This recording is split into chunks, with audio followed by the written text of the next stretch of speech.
အားလုံးကိုရှလုံဆိုပြီးမှနှုတ်ဆက်ချင်တာဖြစ်တယ်ဖခင်ရဲ့ထံတော်ထဲကနေတင်းရဲ့အသက်တာပေါ်မှာငြိမ်သက်ခြင်းရှိပါစေဒီနေ့မှာကြတော့ပညာရဲ့အရင်အမြစ်ကပါလဲဆိုတဲ့အကြောင်းအရာလေးကိုနှုတ်ကပတ်တော်အဖြစ်အနည်းငယ်ဝေမျှချင်တာဖြစ်တယ်အဲ့တော့လောကထဲမှာကျွန်တော်တို့ဟာတန်ဖိုးရှိတဲ့လူတစ်ယောက်ဖြစ်ဖို့အတွက်နံပါတ်1ပါကိုသိရမလဲဆိုလို့ရှိရင်ကျွန်တော်တို့ကိုဖြစ်ဖွားစေတဲ့ဖန်ဆင်းတဲ့ဘုရားခင်ကိုသိဖို့အတွက်အင်မတန်မှအရေးကြီးတာဖြစ်တယ်ဘုရားသခင်ဟာလူသားတိုင်းကိုဖန်ဆင်းတဲ့ဘုရားဖြစ်တယ်ဆိုရက်ကျွန်တော်တို့ရဲ့ကိုဖန်ဆင်းတဲ့ဘုရားသခင်ကိုသိဖို့အတွက်လောကထဲမှာပထမဦးဆုံးအရေးကြီးတဲ့အချက်ဖြစ်တာဖြစ်တယ်အဲ့တော့ဒီထဲမှာဉာဏ်ပညာရဲ့အရင်မြစ်ကဘယ်ဟာလာတယ်လဲပညာရဲ့အရင်အမြစ်ကဘာလဲဆိုတဲ့အကြောင်းအရာလေးကိုကျွန်တော်ပြောပြချင်တာဖြစ်တယ်တုတ်တန်ခန်းကြီး9အငယ်30ထဲမှာဘယ်လိုဖော်ပြထားလဲဆိုလို့ရှိရင်ထာဝရဘုရားကိုကြောက်ရွံ့သောသဘောသည်ပညာဤမူလအမြစ်ဖြစ်တယ်တဲ့ပြီးရင်နောက်တစ်ချက်ကဘာပြောထားလဲဆိုလို့ရှိရင်တတ်ရှင်းတော်မူသောဘုရားကိုတည်ကျွမ်းသောသဘောသည်ဉာဏ်ဖြစ်တယ်ဆိုမှပြောရဖြစ်တယ်အဲ့တော့ထာဝရဘုရားကိုကြောက်ရွံ့တဲ့သဘောကတဲ့ပညာရဲ့မူလအရင်အမြစ်ဖြစ်တယ်ဆိုမှပြောရဖြစ်တယ်အဲ့တော့လောကထဲမှာကျွန်တော်တို့ဦးချင်းစီတိုင်းအသက်ရှင်တဲ့အခါမှာကျွန်တော်တို့ကိုဖန်ဆင်းတဲ့ဘုရားကိုတည်ဖွင့်တဲ့ဘုရားကလူတော်ရှိတာဖြစ်တယ်ပြီးဘုရားကိုတည်ပြီးတဲ့လူတိုင်းဟာဘုရားသခင်ရဲ့အလူတော်ဘုရားသခင်ရဲ့တမန်တရားကိုတည်ခိုင်းစေခြင်းနဲ့ဘုရားဖြစ်တာဖြစ်တယ်အဲ့တော့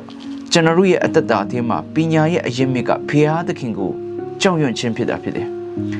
ဘုရားသခင်ကိုကြောက်ရွံ့ခြင်းကပညာရဲ့အရင်အမြစ်ဖြစ်တာဖြစ်တယ်ပြီးရင်ဖန်ဆင်းရှင်ဘုရားခင်ကိုတည်တဲ့ခြင်းကတဲ့ဉာဏ်ဖြစ်တယ်ဆိုပြီးမှကျမ်းစာထဲမှာဖော်ပြထားတာဖြစ်တယ်အဲ့ဒါကြောင့်ဆာလံကျမ်းထဲမှာဘယ်လိုဖော်ပြထားလဲဆိုလို့ရှိရင်တဲ့နော်ဆာလံကျမ်းထဲမှာဘယ်လိုဖော်ပြထားလဲဆာလံ14အငယ်1ထဲမှာဘုရားသခင်မရှိဟုမိုက်တော်သူသည်တဲ့ထင်တတ်၏တဲ့သူတို့သောသူတို့သည်ဆွေးမြေယူရင်း၍ဆက်ဆုပ်ဖွေသောအမှုကိုပြုတတ်ကြ၏တဲ့ကောင်းသောအမှုကိုပြုသောသူတယောက်မျှမရှိတဲ့လူမိုက်တွေကဘယ်လိုထင်ကြလဲဆိုရှင်ဘုရားမရှိဘူးဆိုပြီးမှထင်ကြတယ်အဲ့တော့အဲ့လိုဘုရားမရှိဘူးဆိုပြီးမှပြောတဲ့လူကတဲ့သူတို့စိတ်ကြိုက်သက်ရှင်ကြတယ်သူ့စိတ်တွေကိုပြိုကြတယ်ဘာဖြစ်လို့လဲဆိုရှင်ဘုရားမရှိဘူးဆိုတဲ့အကိုသူတို့ဗာလဲဘုရားမရှိဘူးဆိုပြီးမှသူတို့ကထင်ကြတယ်အဲ့လိုမြင်ကြတဲ့ကြောင့်သူတို့စိတ်ကြိုက်သက်ရှင်ကြတယ်အဲ့တော့အဲ့ဒီလူတွေကဗာလဲဖြက်စီးယူရင်းတဲ့အရာတွေနော်မိုက်မဲတဲ့အရာတွေကိုသူတို့ကလှုပ်ဆောင်တတ်ကြတယ်ဒါပေမဲ့ဘုရားခင်ရှိတယ်ဆိုတဲ့အကိုတိပြီးမှဘုရားသခင်ကိုကြောက်ရွံ့ခြင်းနဲ့အသက်ရှင်တဲ့လူကလောကထဲမှာ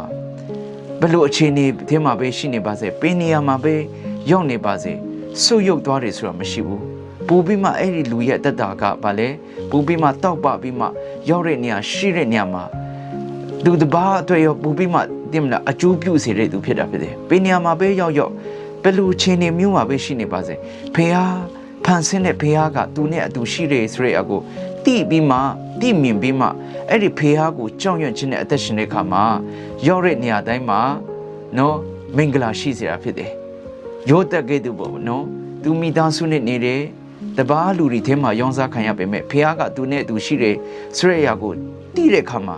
ဖခင်သခင်ကိုကြောက်ရွံ့တဲ့သဘောအပြည့်အဝရှိတဲ့အခါမှာတင်မလားခက်ခဲမှုတွေများစွာဖြတ်တန်းခဲ့ရတော့ညလေပဲနောက်ဆုံးမှာပါလေတကယ်ဘုရားသခင်ကသူ့ကိုချီးမြှောက်တယ်ဆိုရကျွန်တော်တို့ရဖြစ်တယ်အဲကြောင့်တင်းရဲ့အသက်တာထဲမှာ